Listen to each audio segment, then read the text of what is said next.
ng place. Ayan yung pond na may water fountain, and then madaming turista na natitake ng photos. And this is the second bridge. Pa-exit na tayo. Babalik tayo doon sa main entrance. And ito yung pinaka main entrance niya just before papasok sa temple or shrine. Ito yung walkway niya. This is a 5-minute walk from the Zaifu station.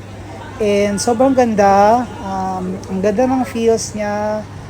Sobrang lawak ng pagdadaanan mo. And maraming mga food stalls on the side. So ito naman, outside na to ng the Zaifu temple, yung walkway.